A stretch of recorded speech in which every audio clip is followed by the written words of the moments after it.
This is a very famous warship, actually, a German warship. Hey, how you going, guys? Thanks for tuning into Hearns TV once again, and it's me, Dan. I'm going to take you through an unboxing video, and I'm very excited about this kit, actually. This is a very famous warship, actually, a German warship, and a unique one at that. This is the Graf Spee. A pocket battleship, very unique category of warship in the Second World War. I don't think there's anything even remotely like it in any other service during the entire Second World War. And this thing was named after Maximilian von Spee, who was an admiral in the German Navy who was killed in action in the First World War. Now,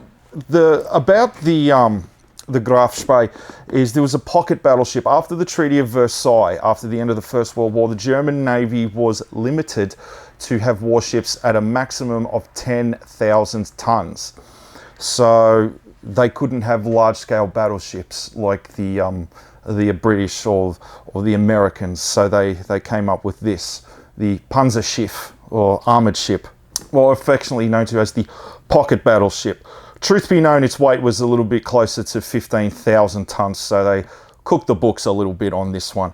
So let's have a look at the Graf Spee, and I'll tell you a little bit more about it as we go along. So as you can see, this is an Academy kit, 1/350 scale, and love the box artwork. Actually, as you can see, it's painted, and you get to see the overall shape of the warship. It looks really tough, doesn't it? Small but very tough and rugged. Let's open the box. First of all, let's have a look at the hull. Yeah, look at that, two-piece hull. Like I said, I haven't done very many ship model kits in my time, and I've never seen one quite like this before. Usually the hull was a single underpiece, and then you put everything on top. So I don't know if this is common or not, but yeah, very, very nice. The Graf Spee was about 610 feet long, so yeah, not massive in compared to other battleships, but still, that's still a pretty big ship. I like that. Let's have what else? Let's have a look here.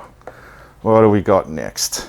Parts of the deck and its main guns. Now let's hold it up to the camera, and then let's have a look at here. This is where the superstructures would go.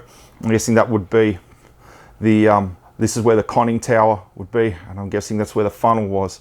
This is the rear of the ship, and here is the front part. And there's good details on the deck. Actually, you can see where the wooden decking would have been actually. And here are the turrets for the main guns. 3 11-inch main cannons, and there's the barrels just there, and then there's the water block there. 11-inch, the not all that large in comparison to battleships of the time, which averaged around 15-inch guns, although there were the American Iowa class had 16-inch, and the Japanese Yamato had 18.1, I think. But 11-inch guns, that's still a pretty decent sized shell. That's going to do a fair bit of damage if it impacts your vessel. I think the average sized guns on a cruiser, mid to light cruisers, was 8-inch anyway. And here we got a little bit more of the deck, as you can see along there. And then here we have the propellers. Go underneath the ship at the very rear, and this is where the screws would turn out, where the propellers would attach to, and more of the superstructure there. And then you've got the anchors that would go right near the front. Graf Spee was, I'll just grab another sprue, she was put to sea in, when was it, 1936, I think? Yeah, she was put to sea in 1936 and was deployed to the South Atlantic just before the outbreak of the Second World War. So that way when the war started, she could immediately start intercepting merchant vessels, which she did. Sank a total of about 50,000 tons of enemy vessels over a 3-month period. I think it was 9. 9 vessels that she sank. And here, let's have a look at this sprue. More of the superstructure there. And then there's the lifeboats just along there, and then, or the underside of the lifeboats and the upper side there. More lifeboats along there, and also more of the superstructure. This looks like it's going to be some of the crane that would fetch the seaplane from in and out of the water. She has to carry the seaplane for reconnaissance purposes as well. And you can see parts of the wing just there. And then there's the tailplane. Yeah, there's not too many sprues for this kit, actually, but with the exception of the one for the hull, they are quite busy. There are quite a lot of pieces, as you can see. And there's her secondary weapons there, which were 5.6-inch guns, if I'm not mistaken. Oh, and there's more. There's a little bit more of the aeroplane that she would carry. And let's have a look. Now we're getting into more parts of the superstructure and the conning tower. And this would go along the sides where the crew would come in and out of. Yeah, more of the superstructure there. And what else have we got? I think this is the upper part of the conning tower. I think the Graf Spee was the first German warship to be fitted with radar to see enemy aircraft coming. And look at this. This is one of the last sprues, but this is all of the railing that would go along the edges of the ship. And there's heaps of it there. Very, very small parts, very thin. These would be quite fragile. You're going to have to be very, very careful cutting these off and applying them to the ship.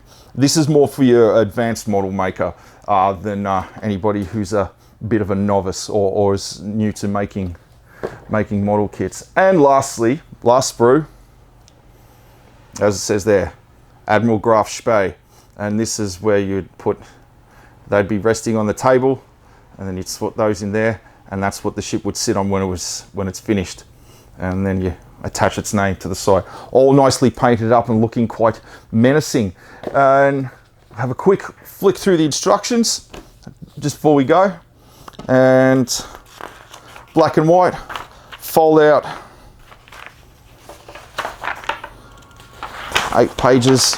Yes, very easy to follow. Very easy to follow, but as you can see, quite involved. This is quite an involved kit, guys. Lots of very, very small parts.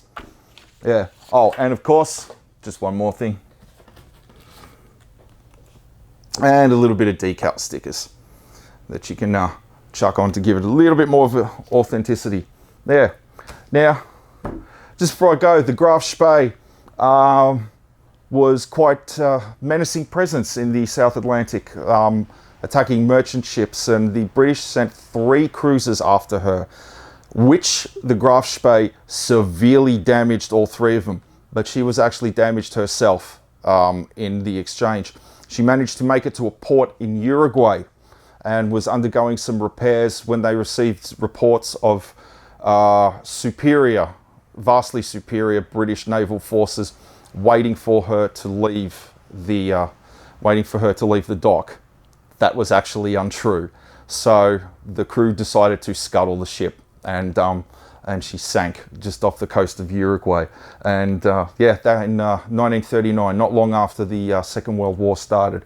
I think 3 years in total the Graf Spee was in service with the Kriegsmarine.